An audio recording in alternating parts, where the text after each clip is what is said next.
afternoon. You're watching the English newscast on Future Television. I'm Linda Tamim, and these are today's top stories. The Lebanese army and UN peacekeepers carry out patrols along the Blue Line for the third day in a row, following the Israeli raid that killed 6. Former MP Ghattas Khouri reveals that Prime Minister Rafiq Hariri may have known about a possible plot against him. And U.S. President Barack Obama focuses a part of his 6th State of the Union address on past and future foreign policy challenges. The Lebanese army and UN peacekeepers have carried out patrols along the Blue Line for the third day in a row, following a deadly weekend Israeli raid in Syria that left 6 Hezbollah members dead. The national news agency says the southern border region witnessed calm as the military and UNIFIL patrolled the area all along the technical fence. UN helicopters also overflew the border region. For its part, Israel has gone on high alert for possible attacks by Hezbollah. Israeli officials say the Iron Dome anti-rocket defense system has been deployed near the Syrian and Lebanese borders as a precautionary measure. Hezbollah has accused Israel of carrying out Sunday's airstrike, which occurred on the Syrian side of the Golan Heights in an area called Quneitra. The March 14 General Secretariat has condemned the Israeli airstrike on Hezbollah fighters in Syria's Golan. However, considering it as clear evidence of the party's involvement in the fighting in the neighboring country, which they say violates the broad Lebanese unanimity, the General Secretariat reiterated calls on Hezbollah to immediately withdraw from Syria and return Lebanon under the state's conditions as per the constitution. The statement also warned the party from retaliating to Israel from Lebanon, underlining the importance of holding on to UN Security Council Resolution 1701. The General Secretariat also denounced the assault against Lebanese lawyers by Syrian counterparts on Sunday during a speech on terrorism at the Conference of Arab Lawyers in Cairo. Lebanese Army Commander General Jean Ahwaji has taken a trip to the northeastern border region of Arsal, the site of deadly August clashes with jihadi forces. The national news agency says Ahwaji checked up on his soldiers in Arsal and the outskirt villages of Wadi Ahmed, Masyadi and Kala. The gesture was seen as a move to boost the morale of the troops, who still clash intermittently with militants from ISIS and the Nusra Front, holding 25 of their comrades hostage on Arsal's outskirts. And less than 24 hours before his assassination, former Prime Minister Rafiq Hariri was reportedly disturbed by a news report suggesting Syria might be plotting to assassinate him and other senior Lebanese politicians. In his third hearing at the Special Tribunal for Lebanon, former MP Ghattas Khouri said he and former Minister Bassel Fleihan met with Hariri at Kraitim Palace on the eve of his assassination and were struck by his unusually upset response to a report in the pan-Arab daily Al Hayat about credible threats of impending bloodshed in Lebanon. According to the report, well-informed European sources said the international community had issued a clear message to Syria, warning that if Walid Jumblat or Rafiq Hariri were subject to any assassination attempt, then that would serve as the final breaking point between Syria and the international community. Lebanon's Grand Mufti Sheikh Abdel Latif Derian has assured Lebanese expatriates in Qatar that the oil-rich Gulf Emirate welcomed them as long as they respected its laws and did not commit any violations. Addressing Lebanese expats in the Qatari capital of Doha, Derian implicitly assured his audience that they will not be punished over the controversial speech made 2 weeks ago by Hezbollah chief Sayyid Hassan Nasrallah, in which he denounced Gulf Cooperation Council member Bahrain for cracking down on its protest movement and arresting opposition leaders. Derian said Qatari officials he had met during his visit assured him that the Lebanese are treated in a friendly and respectful way and constitute an essential factor in the development of the Gulf country. Many Lebanese expats, especially Shiites, fear that the residents and businesses in the GCC countries could be hurt if those countries impose punitive measures on them as a result of Lebanese politicians' criticism of GCC policies. And coming up next, Jon Stewart talks about the controversial Miss Universe selfie. Stay with us.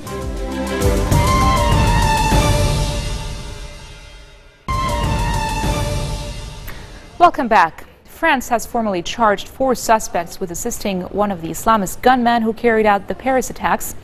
4 men aged between 22 and 28 were charged and remanded in custody last night, 3 of whom are suspected of having bought equipment for Amedi Koulibaly, who gunned down a policewoman and killed 4 people in hostage drama at a Jewish supermarket 2 weeks ago. Yemen's Shiite rebels pressed ahead with their power grab in the capital, Sana'a, capturing a military base that houses ballistic missiles overlooking the city and posting guards outside the president's home only a day after they shelled the residence. The developments further erode the powers of U.S.-backed President Abd Rabbu Mansur Hadi, who was unharmed during the shelling but remained inside the house. The embattled Hadi appears to have run out of options amid what some have described as a coup by the Houthis. Earlier this morning, the Houthis seized the country's largest missile base on a hilltop above Sana'a, consolidating their grip over the city, which they seized in September after spreading out from their strongholds in the north. Moving on to the U.S., President Barack Obama focused on a part of his 6th State of the Union address on past and future foreign policy challenges. Obama promoted his recent decision to normalize diplomatic relations with Cuba and asked for a new congressional approval and funding for the military campaign against the Islamic State group in Iraq and Syria. He said the U.S. stood united with people around the world who've been targeted by terrorists and vowed to act to combat extremism globally. We stand united with people around the world who've been targeted by terrorists, from a school in Pakistan to the streets of Paris. We will continue to hunt down terrorists and dismantle their networks, and we reserve the right to act unilaterally, as we have done relentlessly since I took office, to take out terrorists who pose a direct threat to us and our allies. In Iraq and Syria, American leadership, including our military power, is stopping ISIL's advance. Instead of getting dragged into another ground war in the Middle East, we are leading a broad coalition, including Arab nations, to degrade and ultimately destroy this terrorist group. We're also supporting a moderate opposition in Syria that can help us in this effort, and assisting people everywhere who stand up to the bankrupt ideology of violent extremism. Now, this effort will take time. It will require focus. But we will succeed. And tonight I call on this Congress to show the world that we are united in this mission by passing a resolution to authorize the use of force against ISIL. We have a chance to negotiate a comprehensive agreement that prevents a nuclear-armed Iran, secures America and our allies, including Israel, while avoiding yet another Middle East conflict. There are no guarantees that negotiations will succeed. And I keep all options on the table to prevent a nuclear Iran. But new sanctions passed by this Congress at this moment in time will all but guarantee that diplomacy fails, alienating America from its allies, making it harder to maintain sanctions, and ensuring that Iran starts up its nuclear program again. It doesn't make sense. And that's why I will veto any new sanctions bill that threatens to undo this progress. No foreign nation, no hacker should be able to shut down our networks, steal our trade secrets, or invade the privacy of American families, especially our kids.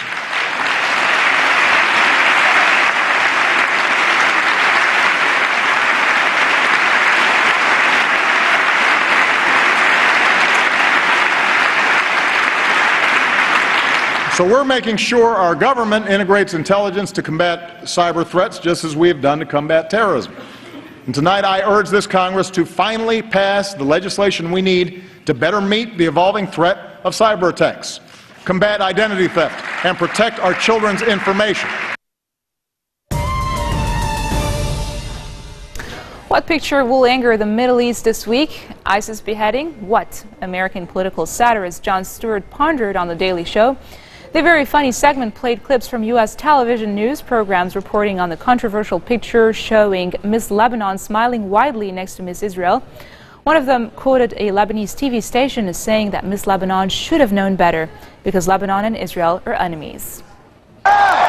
Now, 2 weeks ago, obviously, terrible events in Paris, France, because of an upset about this picture of Prophet Muhammad. But then world leaders united in an inspiring march for freedom of expression. But as it turned out, some also found pictures of that event unacceptable. The ultra-Orthodox newspaper, as God commanded, used Photoshop to rid the event of women.